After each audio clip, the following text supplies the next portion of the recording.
এই যে পহেলগার ঘটনায় যারা যুক্ত ছিলেন তাদের মধ্যে দুজন আজকে ভারতীয় সেনার গুলিতে নিহত হয়েছে। মোট তিনজন নিহত হয়েছে, তার মধ্যে দুজন বলা হচ্ছে যে পহেলগার ঘটনার সাথে যুক্ত। আমার প্রশ্ন হচ্ছে, এটা তো খুব ভালো কথা যদি আমার সেদিনকার ঘটনায় যারা যুক্ত ছিলেন তারা যদি নিহত হয়ে থাকে, এর চাইতে ভালো আর কথা কথা হতে পারে না। ভারতীয় সেনা নিশ্চয়ই এটা আরো একটা ভালো কাজ করবে। পাশাপাশি এই প্রশ্নটাও জাগবে যে প্রায় 100 দিন হতে চলবে পহেলগার ঘটনা ঘটেছে, তারপরেও যদি এই আজকে শ্রাবণ মাসের দ্বিতীয় সোমবার তাদেরকে অপারেশন মহাদেবে করে হত্যা করতে হলো, তাদেরকে গুলি করে হত্যা করা হলো বা নিহত হলো, তারা এনকাউন্টারে মারা গেল, যাই হোক, এতদিন তারা কোথায় ছিল?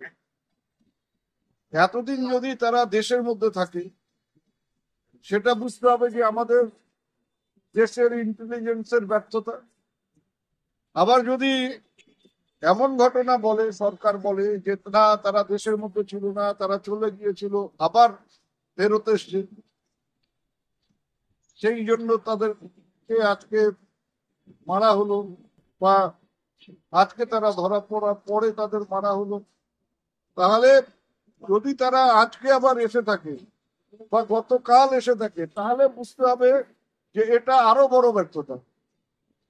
প্রশ্নটা হচ্ছে যে এই 100 দিন তারা কোথায় ছিল? এটা কিন্তু দেশবাসী হিসেবে আমাদের সবার জানার ইচ্ছে এবং অধিকার আছে, কারণ এটা তো একটা ভয়ঙ্কর ব্যাপার। যারা 26 জনকে হত্যা করলো তারা আমাদের দেশের মধ্যেই লুকিয়ে থাকলো। যদি আমাদের দেশের মধ্যে লুকিয়ে থেকে থাকে, তবে নিশ্চয়ই আমাদের দেশের কেউ কোনো নাগরিক তাকে শেল্টার দিয়েছিল, বা দেশের মধ্যে থাকা সত্ত্বেও আমাদের যারা গোয়েন্দা আছেন, সেনা বিভাগেরই হোক, পুলিশেরই হোক, বা সরকারের অন্য দপ্তরের সাথে যুক্ত যারা আছে, তারা কেন এদের এতদিন পর্যন্ত ধরতে পারলো না? এই কৈফিয়ত কিন্তু দেশের মানুষের কাছে সরকারকে দিতে হবে। আর কি সুন্দর সুন্দর অপারেশন হচ্ছে, তার মানে কি আপনারা জানতেন যে তারা কোথায় আছে? যে আজকে শ্রাবণ মাসের দ্বিতীয় সোমবার, বাবা ভোলানাথের মাথায় সবাই জল দিচ্ছেন, সেই দিন আপনারা এদেরকে নিকেশ করলেন, নাম দিলেন অপারেশন মহাদেব। তাহলে কি সবটাই আপনাদের জানা ছিল যে আজকের দিনে তারা ধরা পড়বে, তাদের হত্যা করা হবে, তার জন্য তার নাম দেওয়া হলো অপারেশন মহাদেব? নাকি হত্যার পরে নামকরণ হলো অপারেশন মহাদেব, যখন পঞ্জিকা মিলিয়ে দেখা গেল যে আজকে শ্রাবণ মাসের দ্বিতীয় সোমবার, তখন নাম দেওয়া হলো যে অপারেশন মহাদেব? অনেক প্রশ্ন মানুষের মনে জাগছে।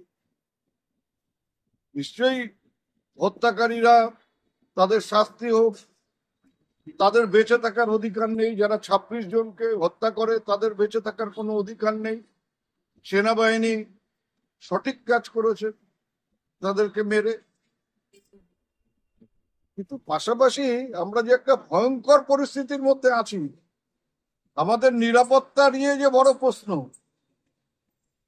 আমাদের যে অনেক ব্যর্থতা আছে, সেটা চোখে আঙুল দিয়ে দেখিয়ে দিচ্ছে এই ঘটনায়, যে 100 দিন, প্রায় 100 দিন ধরে হত্যাকারীরা দেশের মধ্যে ঘুরে বেড়াচ্ছিল, বা তারা কোথাও লুকিয়েছিল। সেটা আমাদের সরকার সেটাকে আবিষ্কার করতে 100 দিন সময় নেয়।